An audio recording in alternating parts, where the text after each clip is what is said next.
Good afternoon, everyone. Greetings from EGS India. This is your webinar host. I am Mitran working for EGS India.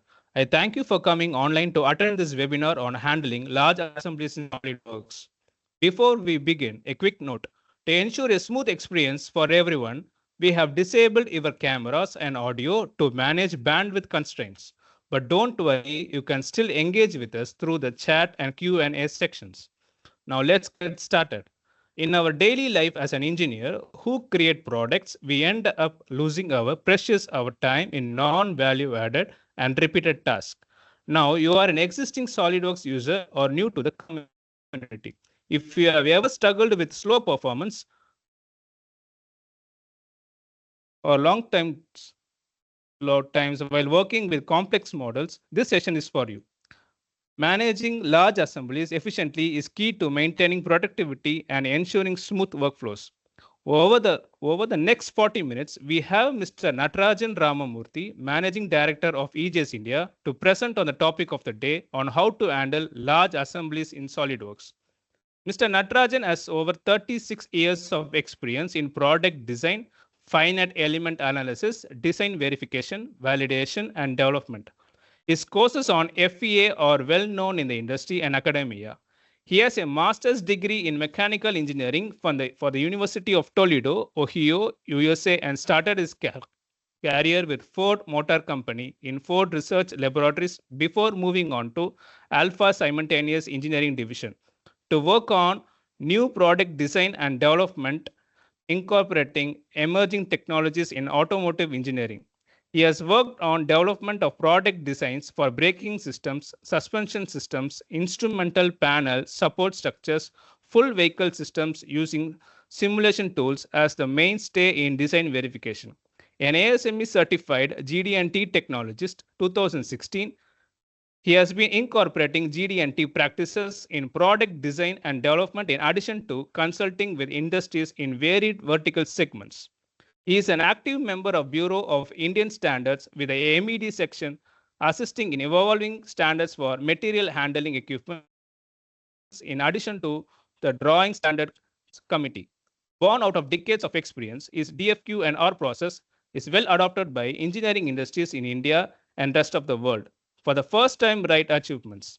Now I invite Mr. Natarajan to take you through the essential techniques, best practices, and powerful SolidWorks tools that can help you optimize performance and work seamlessly with large assemblies. Thank you.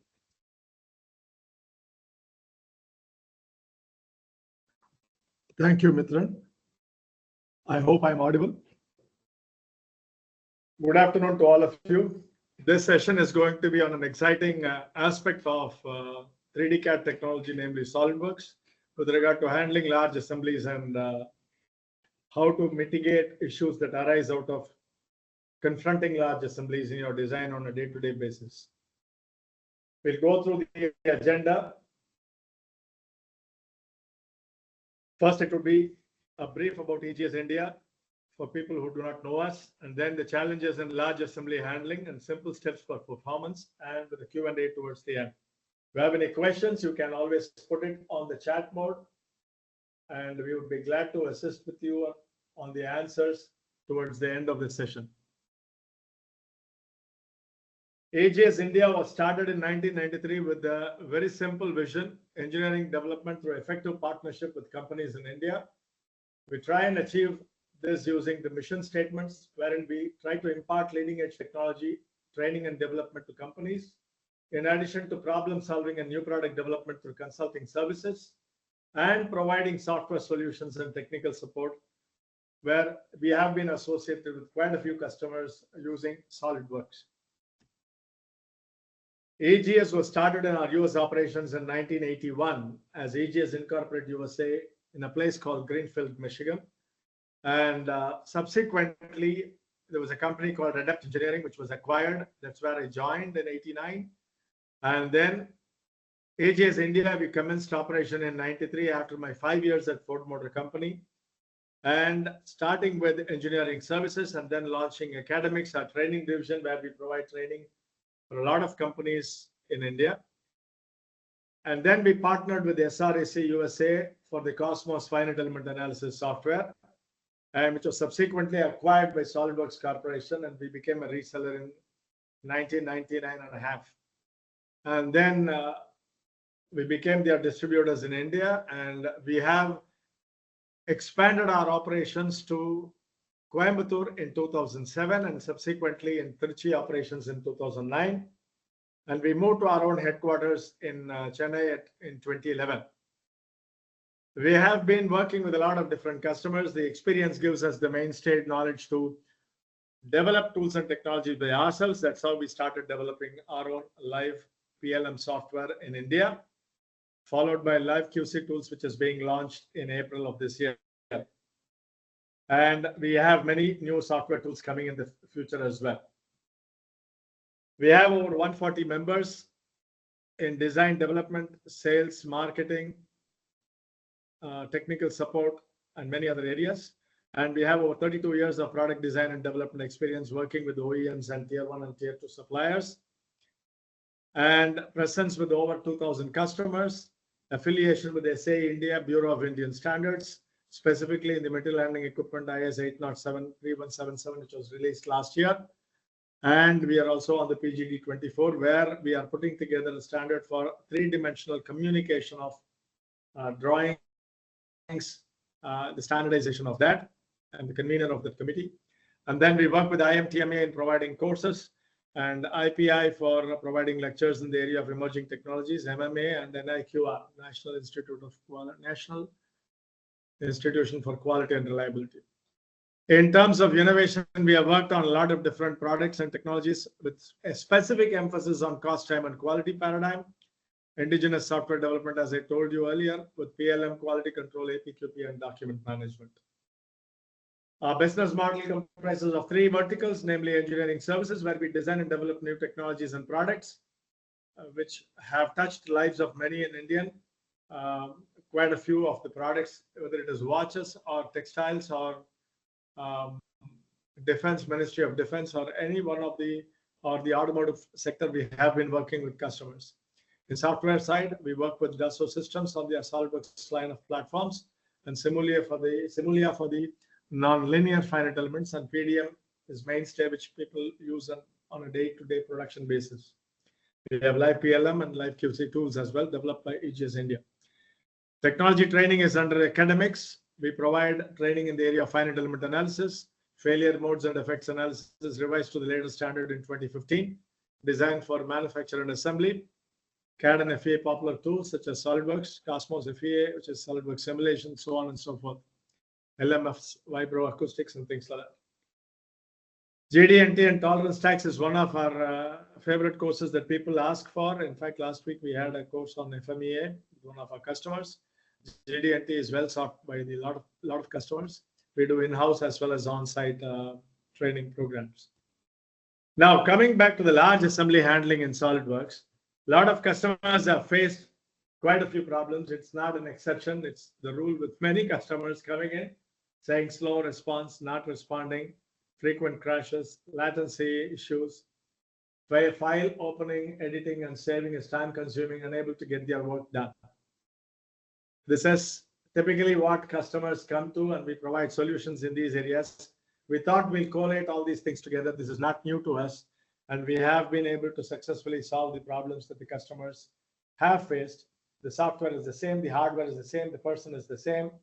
Only thing is the software is now responding because it has been tuned to the requirements of the customer.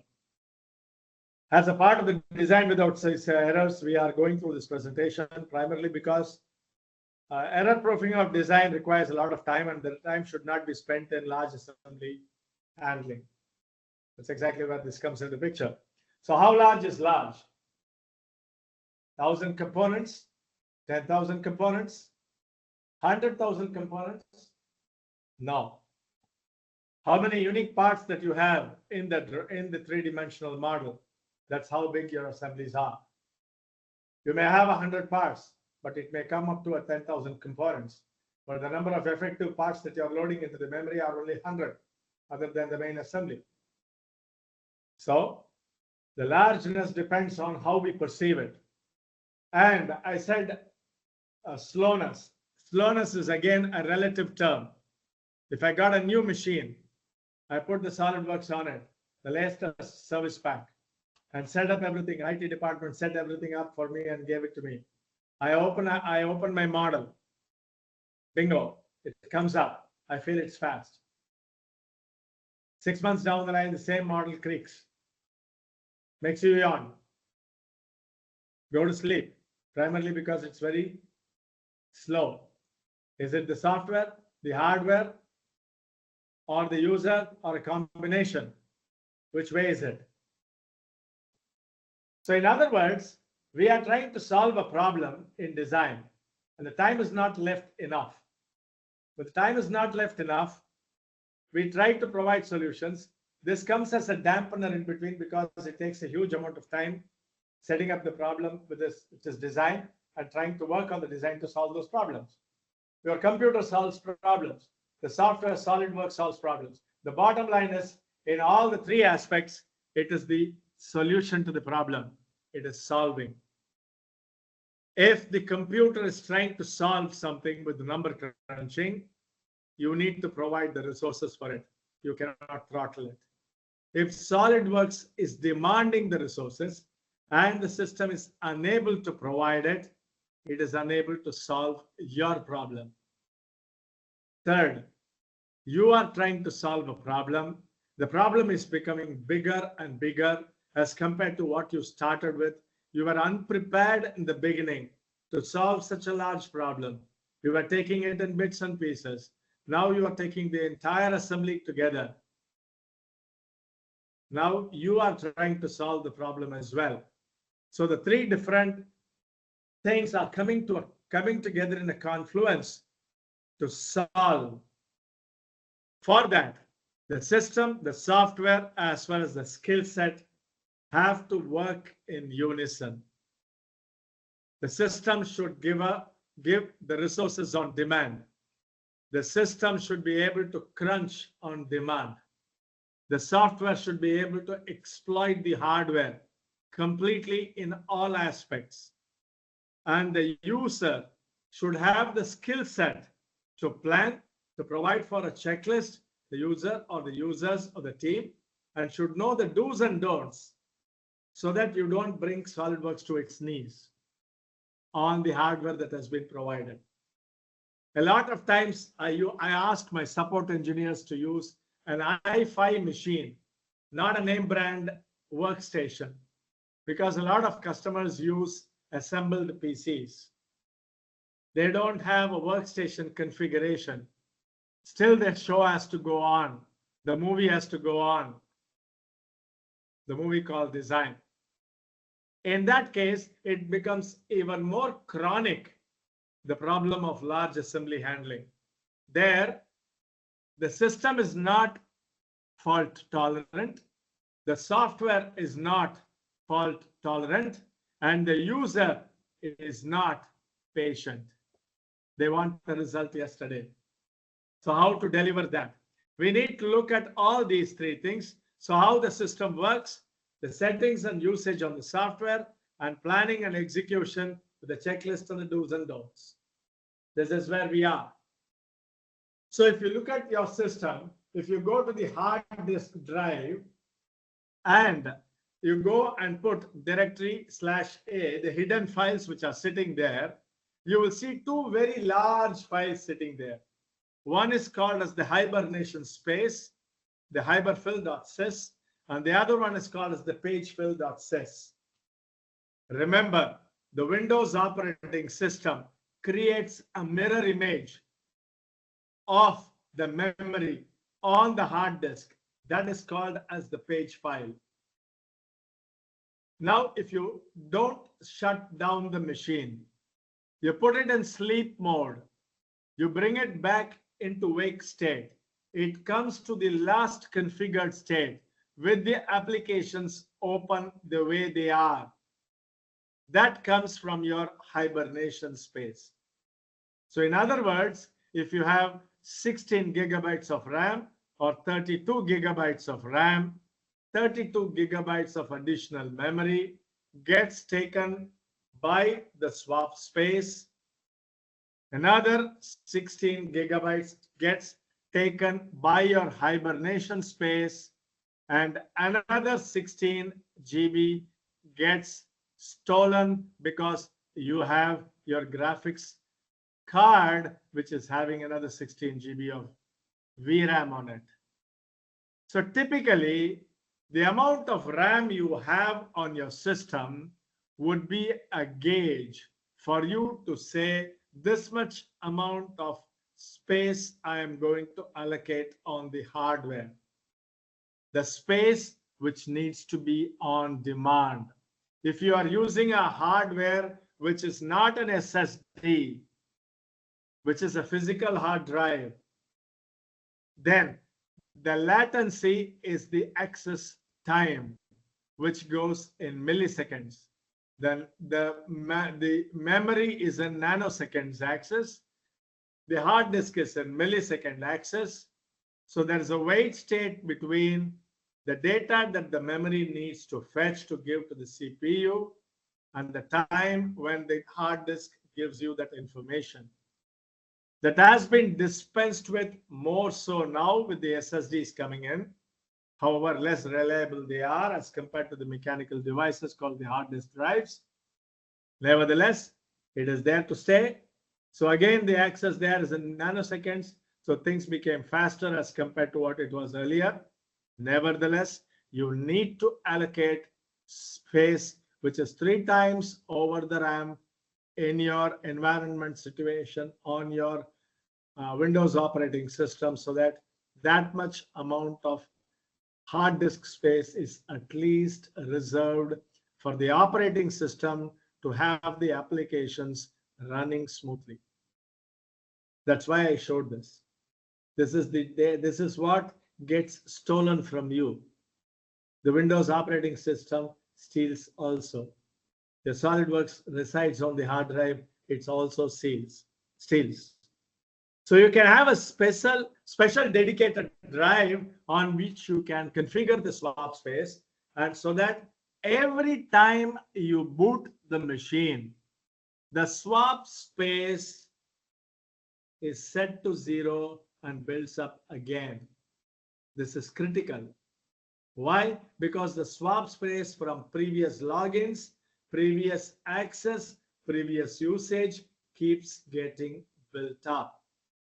So every once in a while, if you switch off the machine, delete the spare page file and create a new page file.sys, every time you start, the file gets rewritten and a new one emerges. It is more efficient. Sometimes I ask my customers when they report that there is a problem, do you have a problem in the morning or towards as you approach lunch, or typically after lunch when you are also sleepy after a full meal and you want a siesta, or later in the evening? Why? Because the page file keeps getting built up. This was a chronic problem with the 32-bit operating system, because 2 power 32 minus 1 is 4 GB. That is the addressable space that was possible earlier. With 2 to the power of 64 minus 1 being the mainstay now, that problem has gone away. Nevertheless, we are dealing with 2 limitations in addition, over and above that. What are they?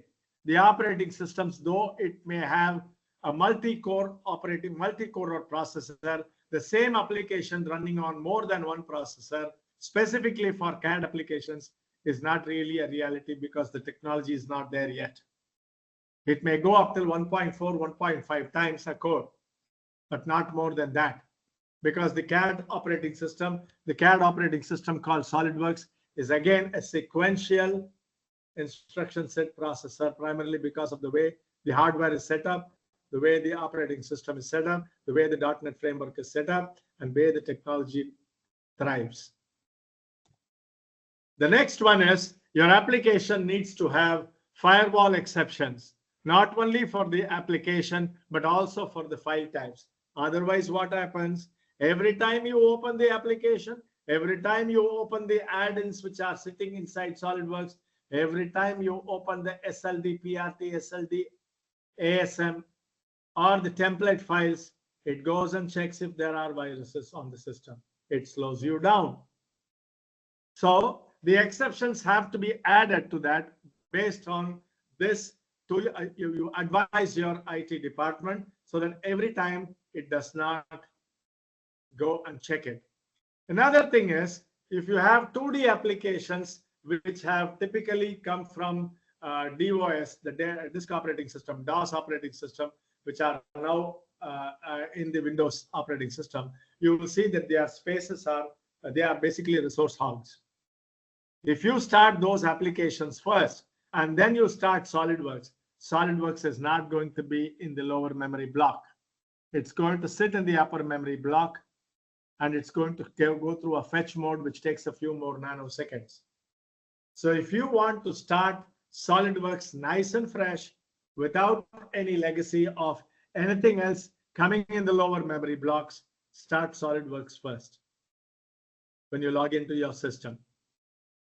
When you do that, and then the rest of the applications like your email client, your Word, Excel, PowerPoint, all those things come. And then the resource hogs called the Chrome, the Edge, the Opera, different browsers. They use tons of memories. Those memories are precious memories that you need to use for your SolidWorks in the lower memory block, guys. Don't waste it. So when you start this and it gets into the lower memory block, SolidWorks thrives upon it quite a bit and fetches you and responds to you. If you start the application later on, later towards the second half of the day, let us say, you will say, sir, it is a little slow. Why? Because it's in the upper memory block. So it's a good idea for you to reboot the machine once in a while. Shut it down completely and reboot it. The next one is, how often do you go to your event viewer and look at the errors which are there in the system? Before we come to the conclusion that is the problem, it could be the software installation which got corrupted. It could be the Windows installation which got corrupted. It could be the network access which got corrupted.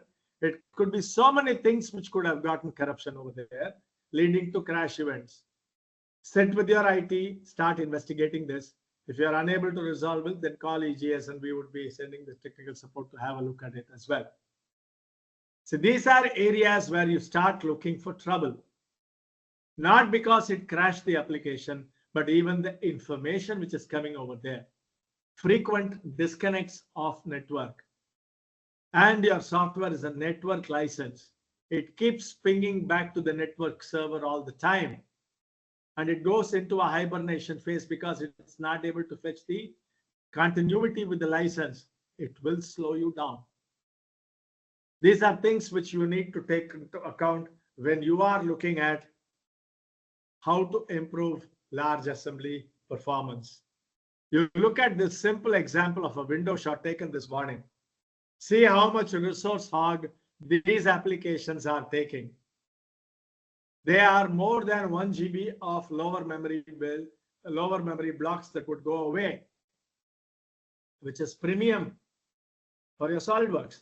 So don't start these applications first thing in the morning. Start your SolidWorks if you want to do resource intensive operation and then get onto these. You need to look at all these aspects. Next comes the graphics. A lot of engineers, mechanical engineers, do not understand how this graphics works. How much memory do I need on the graphics? Depending on your screen, depending on the depth of the resolution, the number of colors per pixel. Per pixel, 65K colors. I don't know, 256K colors. Depending on your monitors, depending on what is the resolution you have set. Those resolution, 1024 by 768, old resolution, into the number of bits, bits into the number of colors. You multiply that, you get the amount of bits that is required. Divided by 8, you will get the bytes. Divided by 1024, you will get the kilobytes. Divided by 1024 again, you will get the megabytes. Beyond that, you are not going to use the resource, folks. Unless you have multiple monitors, unless you are using the graphics for its rendering engine, offline rendering. There are two kinds of graphics. One is called as the display list graphics. The other one is called as the immediate mode graphics. After silicon graphics came into picture, the immediate mode graphics kicked in, the OpenGL. The immediate mode graphics is what typically all these graphics engines use. Now everything is built into the GPU. So if you are using parallel processing on the GPUs, which if it is enabled, your rendering will go out in a flight. I am talking about rendering for visual realism. I am not talking about rendering that you are using in your day-to-day 3D CAD functions. Your real view graphics, your realism that you build in so that look and feel looks like the exact thing. If you continue to give resources for that, it's a resource hog, which is not going to help you to perform efficiently when it comes to the large assemblies. In fact, if we look at the large assembly performance and we see whether it is going to be the graphics or the resource allocation of the machine which is going to be the problem, we will switch off the SolidWorks, go out, open a new session, don't open a document, go to the file options, use software OpenGL option, then open the file, see how quickly it comes in. Why? Because the main memory that was being used by your graphics is no longer being dedicated for the OpenGL graphics acceleration. Now that main memory is coming back to your SolidWorks application. What is good for the goose is not good for the gander. So if you are depending on the nature of the problem you are trying to solve, the amount of RAM matters, but beyond a certain point, it doesn't really matter unless you do a buffering. See, for example, I told you the mathematics behind it, right? The resolution multiplied by the number of colors, number of depth of the colors, and then the number of bits, and then your Z buffering. Z buffering is 24 plane buffering, 48 plane buffering, 64 plane buffering. What is that? It refers to the see, when you move the mouse, it does the 4x4 transformation calculation of the display list and it multiplies it by the 4x4 combination, then pixelates it, renders it, and gives you on the triangulated form. It does it instantaneously. So for if you rotate it by, let us say, the screen horizontal by 30 degrees, it takes the 30 degrees, it knows that it's going to rotate by 30 degrees because of your mouse traversal. It splits it into many intermittent degrees, 5 degrees, 3 degrees, like that. In that 3 degrees, it will split it into 24 or 48 or 64 Z buffering according to your NVIDIA graphics or whatever graphics, ATI, Radeon, whatever you use. And then it pre-computes those positions in the display graphics and they superimpose one on top of the other. Because of your persistence of vision at 60 Hertz limitation on your eye, you don't see the flicker. That's what Z buffering helps you to do. That is the amount of memory you need. Beyond that, that memory is of no use unless you are doing offline rendering. This is real-time online rendering. The next one is offline rendering. Why should I know all these things? If SolidWorks croaks, you know when you need to find out. If you have given 8 GB of RAM on the VRAM or 16 GB of RAM on the VRAM, the main memory of 16 GB or 8 GB, as the case may be, gets stolen, folks. Because the display driver sends it to the main memory projects it onto your display, your LCD or your monitor display. So whatever is there on the VRAM, that gets reflected onto the main RAM. So if you have 16 GB there and you have 16 GB here, you have brought SolidWorks to the knees even before it started. The amount of RAM has to be higher than the amount on your VRAM. Otherwise, the main memory will be stolen. Otherwise, use software OpenGL. So you look at this rendering, look at how much detail it is. So faster rendering requires graphics power. Yes, no doubt about it. Visual realism. You're taking your 3D model, you're giving it to your marketing people. They want to market their products, put it on brochures, give walk-in walkthroughs. You are putting assembly sequence. What is that? Assembly sequence. Sequencing of assembly, either using SolidWorks Animator or using Visualize or using Composer, any one of them. In all those cases, rendering power is absolutely important.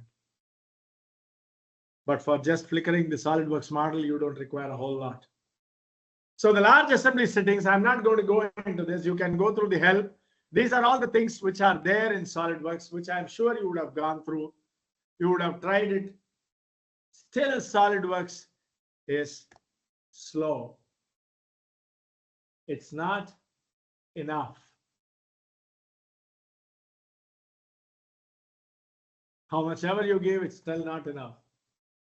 The slowness of SolidWorks, ladies and gentlemen, is dependent on how quickly you want the drawings to be released. If the drawing has to be released yesterday and your boss is asking for the drawing now, it takes you 10 minutes to open the file. You feel it's dead slow, it's ages. The same thing towards the evening when you're winding down, 10 minutes is okay. But if the 10 minutes has to be, let us say, 10 seconds or 20 seconds, how do we go about doing it? Rome was not built in a day. It's an old proverb. Same applies to SolidWorks large assembly handling. Well, if that's what you want, and it's not enough, then you adopt change. What are those changes? No files on the network. I see a lot of people using the toolbox components sitting in the network, or the files being pulled off the network, or the library parts which they have standardized being pulled off the network, or your entire assembly is being pulled off the network. If you have reached a certain maturity level where day in and day out using SolidWorks is going to become an issue with this, my suggestion is to put a PDM or a PLM over there. And SolidWorks has the PDM, which has the actively managed local cache. So you can collaborate instead of putting it on the network and collaborating. That way, the latency drops significantly. If the add-ins are not being used, don't put it on startup mode. If simultaneous SolidWorks sessions are used, each one is a resource hog. I'm not talking about multiple SolidWorks windows inside one session. I'm talking about multiple SolidWorks sessions here. No visual realism. I'm not here to do marketing activities. I'm here to get my design done. The visual realism can wait. No external file-driven geometries with resolve. What do I mean by that? External files are sitting in, somebody else is giving you files which you're attaching. You put it in resolve mode for their models, sit there and twiddle your thumbs. It's going to, and it's a huge model, forget it. If it's an IGES file with too much of errors, you put it in resolve mode, your history. Why? SolidWorks is a solid modeler, like any other solid modeler, and it requires a closed space, which means if you have a topology of surfaces coming together and you call it as a solid, that solid comes together by stitching the surfaces together. Every time you create a new feature, it stitches the model together into a watertight compartment.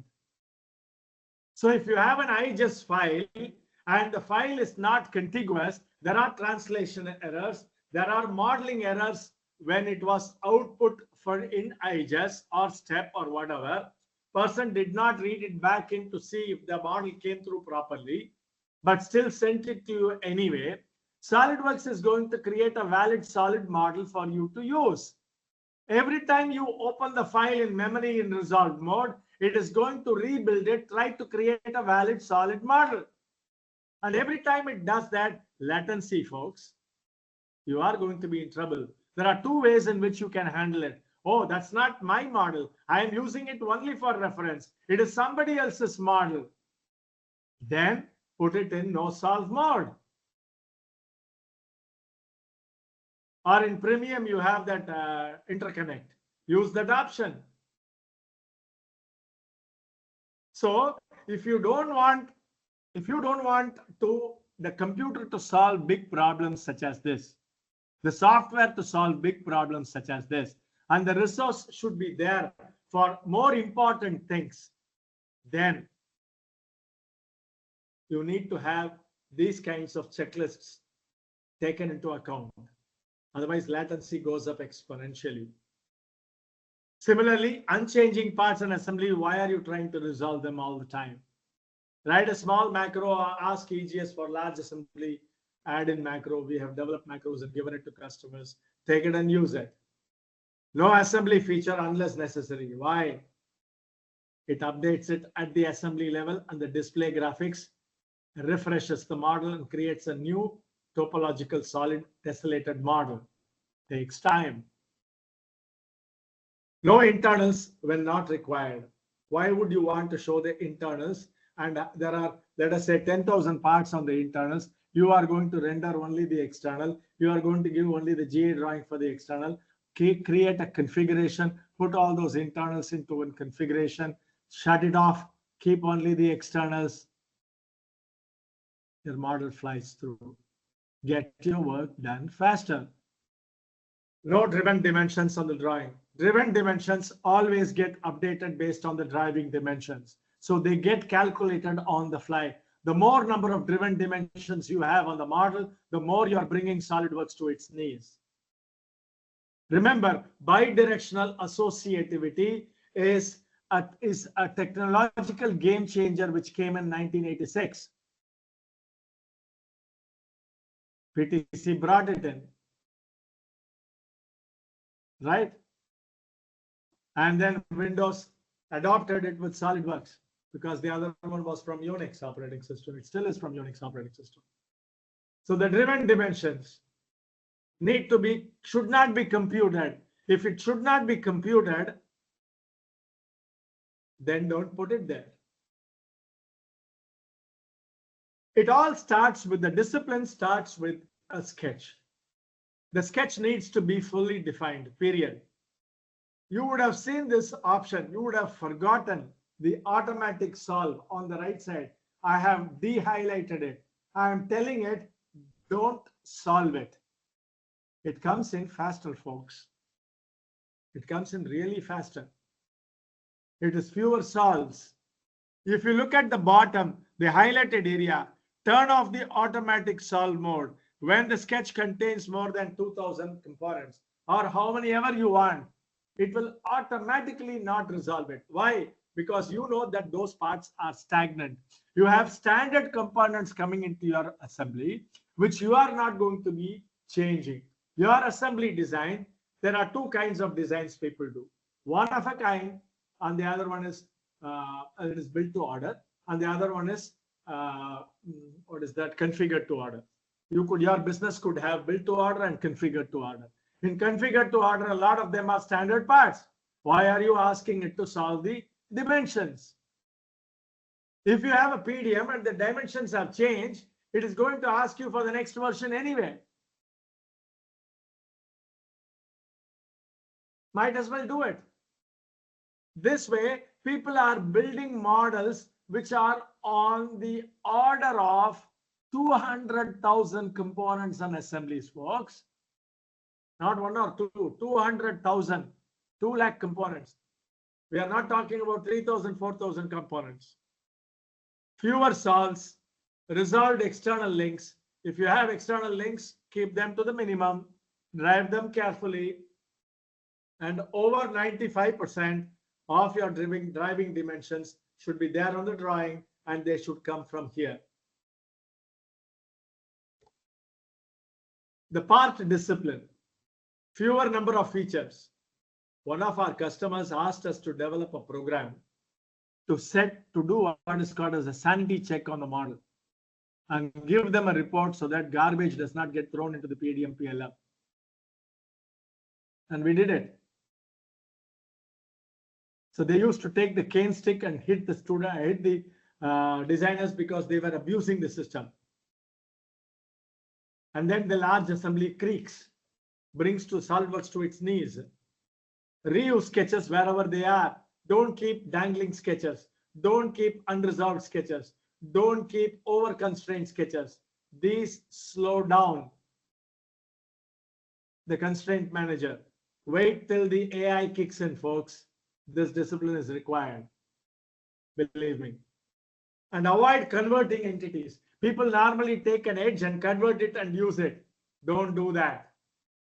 Use the same sketch entity from the other area as much as possible, because it takes that convert entity edge, goes to the parent feature, and that goes to the parent sketch, and from that it takes it, resolves it, updates it. Is it required? Use default planes in your model. What are the default planes? Right, top, and front. Why these planes should be used? The moment you put planes beyond that, your assembly is going to go for a toss later on. I'm going to come to that. As much as possible, create the axis, create everything using the orthogonal coordinate system, which is already provided therein. It doesn't require any solutions by the hardware, by the computer, by the software. Imagine doing this for every component that is being loaded into memory, processing it again and again and again and again and again. This is where you are sitting and complaining that it is slow. Review the performance periodically. Eliminate redundancy. What do I mean by that? I use mirrored option. This is an example. I use the configuration. Another example. And the last one is purge unused features. It is available. If you right click on the path, you will see it there. That way you clean up everything and it becomes very efficient. Please look at on the right side, you see the feature order, the number of features for that particular part. Actually, to be very frank with you, this component, if I ask somebody to build it within just two or less number of things and 100% driving dimensions, then your model becomes very fast. You see the expensive options there. If you use pattern, you will see it is consuming. If you use geometry pattern, it comes down. Experiment with it. Do this performance evaluation, add it to your checklist, and give it in your macro. So one example, one of our customers was developing pressure parts for a boiler. It took him 8 to 10 minutes to, actually 17 minutes to open the file. So I looked at the model and it was a header for a pressure part. I said, can I do this? Can you give me the access to this machine, please? So he gave the mouse and he moved back. I said, in half an hour, I'll call you. I will do this modeling again. And in half an hour, I called him. I switched off the machine, switched on the machine, opened his file, 17 minutes just to open. And I finished everything. I ran a rebuild to saw how much time it took to do that, clocked it and kept it. These are statistics, folks. And the next thing what I did was I switched off the I redesigned it the way I would have done it with best modeling practices, put it together, opened the same file, the same geometry, but I created the geometry, right? So it's a different file. The file size reduced. It took 1 minute and 20 seconds for the file to open, which was 17 minutes earlier. Just plain and simple, 1 minute and 20 seconds.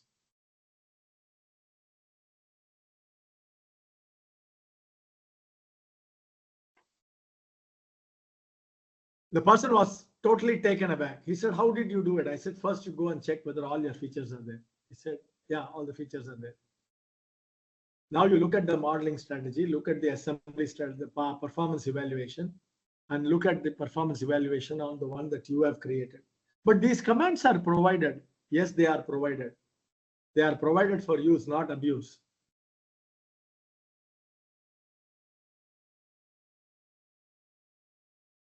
So when I put this together, the reason why I'm saying this is that pressure part head is going to go on the part level drawing, subassembly drawing, assembly drawing, sub GA drawing, then GA drawing. In every place it's going to sit. It's going to only compound your problems. And I said earlier that same machine, same software, but a different approach yielded the results. This is absolutely important. The default planes, why I'm asking you to use, because of the tree traversal.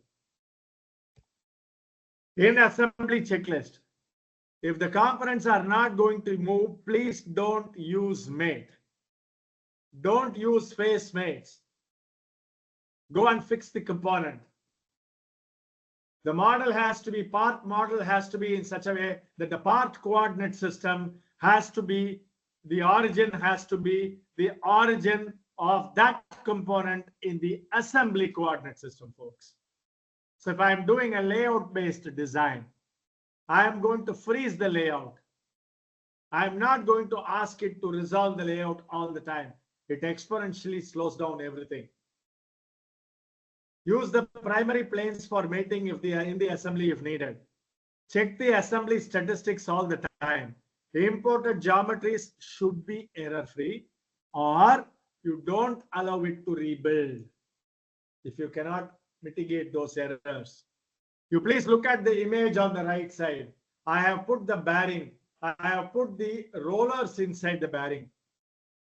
Not good, right? A bearing is not a functional item being modeled and designed by us.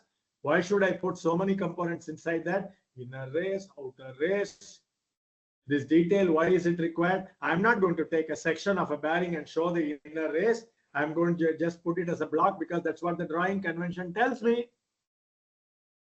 Then why am I putting all these redundant things inside? And if you bring in the model from the 3D manufacturers like SKF or any other bearings, take the models, resolve it, or still better, put it as a lump model without any resolve option on, put it in to your model. A lot of times I have found people developing very, very tiny bit of it. In fact, one customer put together the knurling on a shaft. We received a model where it took 4.5 hours for them to open it on an HP certified machine. 4.5 hours to open the machine model. I asked one of my associates to open it on an i5 machine with 16 GB RAM on it, no graphics accelerator, on a Sunday. I sat with him, corrected the model, and guess what? The same model opened in 4 minutes. No functional loss. Next day, we put the minutes of the meeting and gave it to the customer. Avoid cosmetic modeling, emphasize on functional modeling. Avoid these kinds of productivity killers. You have a sub-assembly level layout diagram, then sub-assembly layout, then assembly layout. Then that layout goes into another layout. Everywhere there is layout. You put everywhere solve, sit back and relax, watch a 3-hour movie show, come back, Solidworks will be ready for you to use. So then how I will update it? You know exactly when it is updated, when it is not updated. You selectively update it. That's what I'm saying. In drawings, eliminate redundant views. Every view rendering takes time. Extract the saved cut section view. This is very important. A few releases back, SolidWorks introduced the concept called cut section in assembly, named section view. Why did they introduce that? See, when you put that model, when you put the one view and you put a line on top of it and say section it, it is actually going through the sectioning algorithm inside SolidWorks, folks. Invisible to your naked eye. That's all a lot of mathematics. So what they did was 3D model is already available. The graphics rendering engine is already available. Use the section plane there. Use the NVIDIA graphics or whatever graphics card you are having. Create the section. Save it as named section view. Extract it and put it. SolidWorks is not going to recalculate, folks. It comes back in a jiffy. So you exploit that.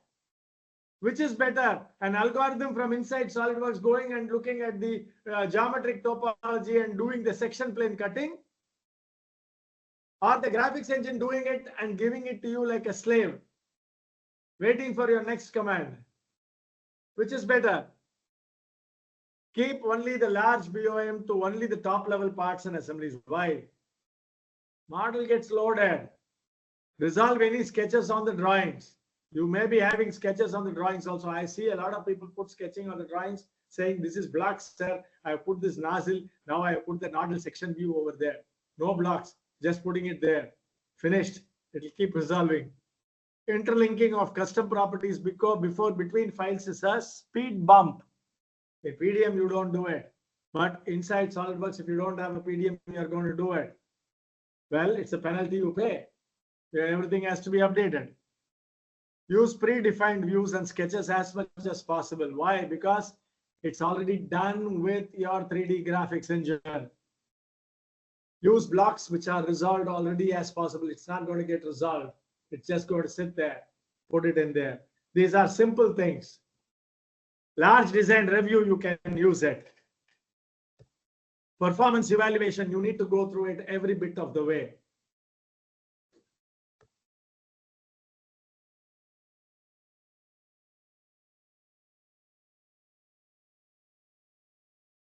Discipline is the key to large assembly performance. Our customers use it for cement plant development. In fact, they do walkthrough. For that, the graphics card is a big one is required. And then you have the power plants. In fact, one person did it on.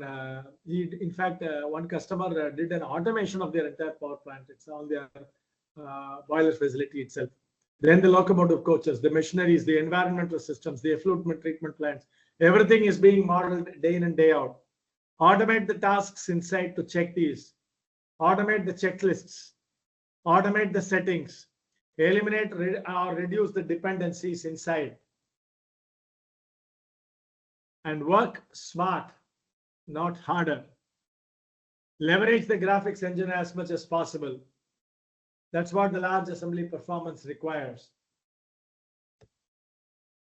What you're seeing is one of our customers' rendered image of an entire coach, integral coach factory. This was done quite a few years ago, when the SolidWorks was not up to 2025 the way it is today. Today it flies. Look at this rendering from then on.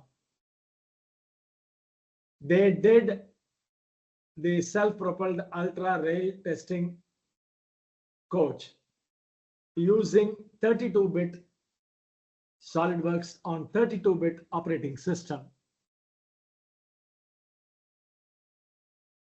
with 13 members.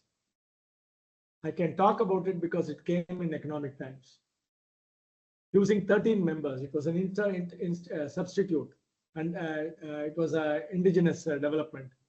They did this, and in 2006, they brought it into fruition. 13 people, 45 days, they put that self-propelled ultra rail testing coach using SolidWorks on a 32 GB, on a 32 MB RAM machine, not 32 GB, 32 MB. The model, opening the final model GA drawing will take us 40 minutes at the time. But still we were able to do it. In the last minute when we are giving it for printing, after opening the model, it will crash. Why? Not because of SolidWorks. That's what they told us. It was because of the print driver. for the HP plant, and that was being used then. We identified that problem, and the print driver was crashing SolidWorks. Then we threw it out and then put the new print driver. Bingo, you got the last drawing, the GA drawing for the entire coach. This requires this requires a huge amount of discipline. The benefits of this are exponential improvement in productivity, harnessing the power of computing that your machine has, and more time at disposal to concentrate on design innovations and error proofing of your design. More output in the same time saves quality, time, and money. I leave the floor for any questions that you may have. You can contact us.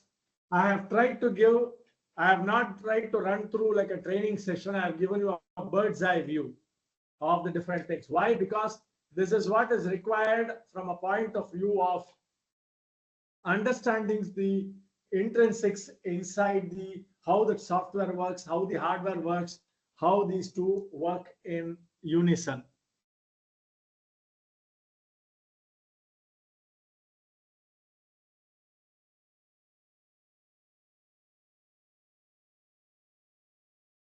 Now you can ask your questions.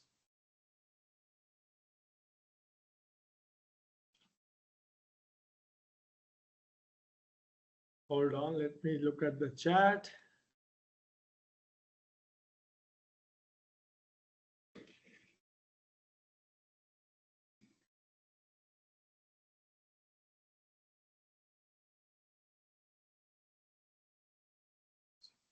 Purge tool inside SolidWorks, you have this tool which goes through the features and redundant features. It just takes it and it eliminates those.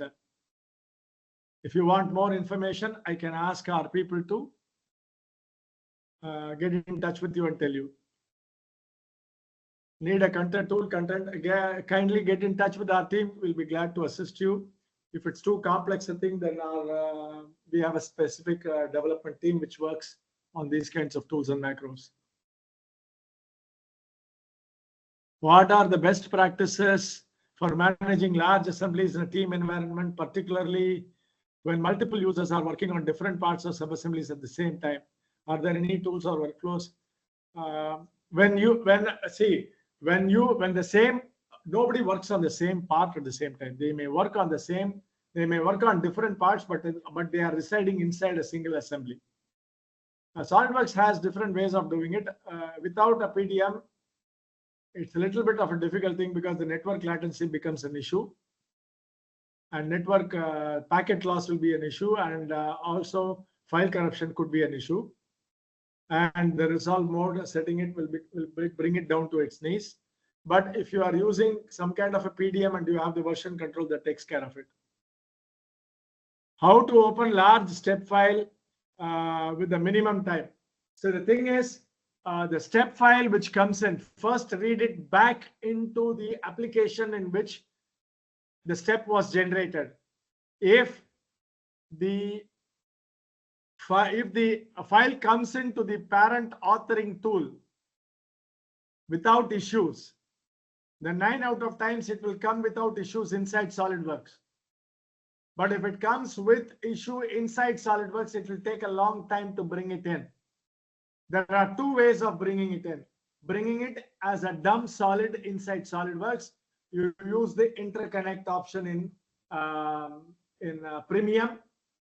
It is significantly faster. If you use the resolve mode, it will be slower. We have had customers who bring in 1.6 GB, 2 GB step files inside SolidWorks and working with it. It requires quite a bit of planning, but it can be done.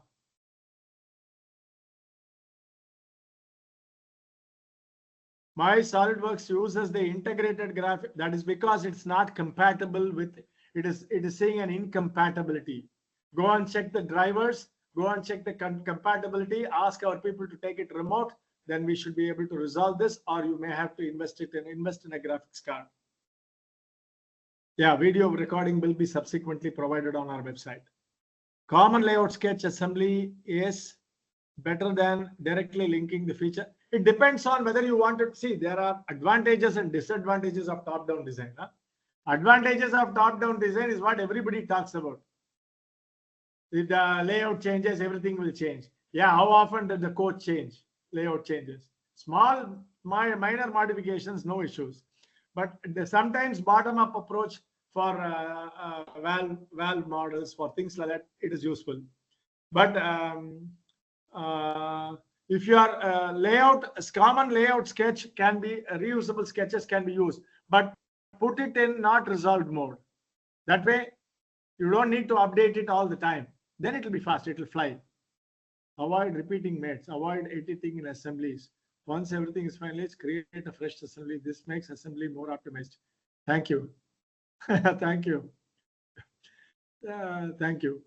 I had a lot of sketch errors. Some errors cannot be resolved. How will I solve it? See, if the sketch errors are not resolvable, that's primarily because the design intent is not captured by the software. So go back and look at the design intent, and then we should be able to resolve it. If you're still unable to resolve it, please take us online, and we should be in a position to help you. In case of more unique parts in one large assembly, it will take more time or less time for opening the file. It depends on what you want to do. If you want to do resolve, say, if you don't want to edit the file, you want to be in the review mode, go into design review mode. But if I want to work in the assembly and I want to do a lot of manipulation in the assembly, the unique parts which you are putting together, if the discipline has been built into the unique parts very clearly, then the time taken is minuscule. Believe me, I'm talking about 17 minutes to 1 minute and 20 seconds. We are using top-down assembly. Oh, hold on, one more. My design contains more structure system in it, and while going through the graphic part system, see the reason why you are even if you are using structures, if you are using structures, it does not mean that it should be see the same structures. We have had people who are using it consistently for boiler plants, cement plants, conveyors used across kilometers, structures coming in. Their planning is the most important thing. When you plan it and you start doing it, it flies. It really flies. See, again, the slowness depends is a relative term. First, we need to have clean systems, clean page files, clean RAMs, and then you start testing it. You will be able to see it yourself. We are using top-down assembly for assembly. In that case, we are using convert entity because it is required. Then how to reduce the convert entity, top-down assembly? See, there are methods to do it. Just because you are using top-down assembly does not mean that you should use convert entity options. Okay, you can keep those entities as sketches. Take those sketches and reuse those sketches across parts in assemblies. Many methods are there. Thank you. In my designs, there are more components in one assembly, and whenever I try to do modification, system starts buffering. The system, one more, thank you for this. The system starts buffering and it says not responding. A lot of people think that SolidWorks crashes when it says not responding. Absolutely wrong. When the Windows operating system says not responding, it means it is not responding to your user interrupt. That is why they brought the escape option to interrupt. Once the computation is finished, then it will come back. But if it is swapping to the hard disk, it will take an endless amount of time, which we are not patient to go with. We will do the escape. So if it is buffering the resources, mismatch is probably the area where you need to look upon. Avoiding cosmetic graphics. Is there a way to avoid while working and showing during final drawing? Yes, configurations is one option. Cosmetic threads is another option. Many options are there. We can take this offline. Can you please help us regarding convert entity? Say I even inside a part, I derive the feature from the previous feature which is sitting over there. If the previous feature is going to be used, put it in a sketch. Use the sketch for the primary feature, use the sketch for this feature as well. You can do it. It just requires modeling practices, that's all. When you do this, large assembly, see, the chronic problem with large assembly starts with the initial parts. The building blocks are not okay, you will bring SolidWorks to its knees. I'm telling you, simple assembly, a part with 1,000 holes in it, I can bring SolidWorks to its knees. I can make SolidWorks fly with a part with 1,000 holes in it. Just like that, it will be waiting for you to come back. The sudden crash of SolidWorks in large assemblies happens because of resources, either graphics resources or hard disk resources, or the files are being taken out of network and the file fidelity became an issue. In-memory corruption happened. So many things are there. If it is happening repeatedly, the problem can be solved. If it is one of our customer had this problem happening repeatedly. You know where the problem was? The hard disk was getting bad sectors on the hard disk. We did a check disk on the hard disk. We did a high-level formatting, changed those hard disk sectors to be inaccessible. The crashing stopped. How to find an uneven shape in 2D drawing in? I am not able to understand this question. Uneven shape in 2D drawing in this center point. I am not able to understand this question, sir. You may have to rephrase it. Is there any other question that you have? We will be keeping this presentation online and we will give you the link to that. Kindly use it, pass it on to the other people in your organization. Ask them also to register on our WhatsApp channel, on our on our social media.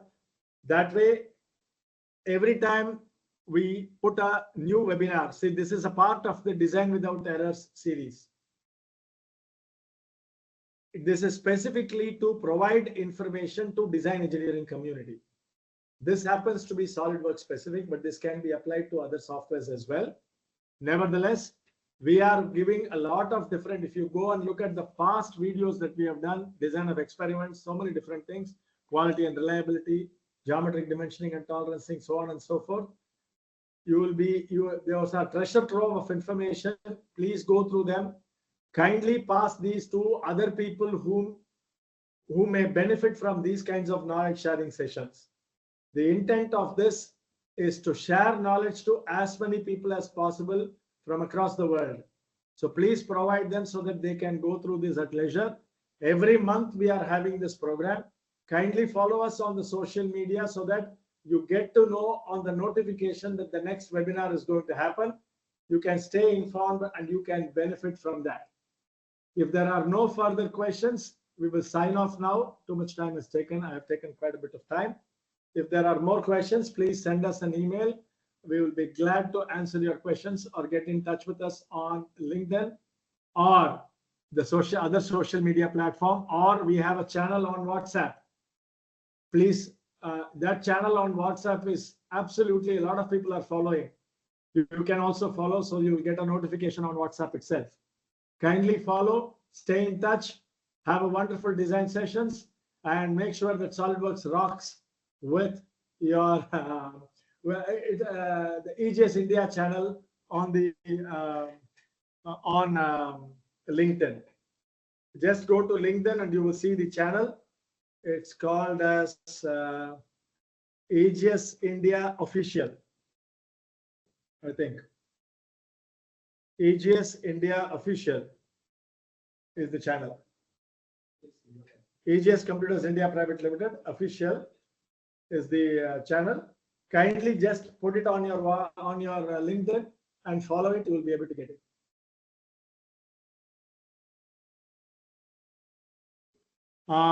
Then one more question is there.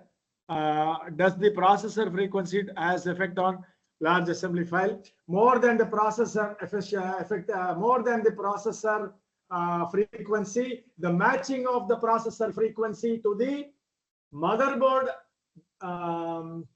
bus frequency is important. They have to be synchronous. If you have 2.2 and you have 2.2 on the bus, then at the upper side of the clock cycle, this also goes in.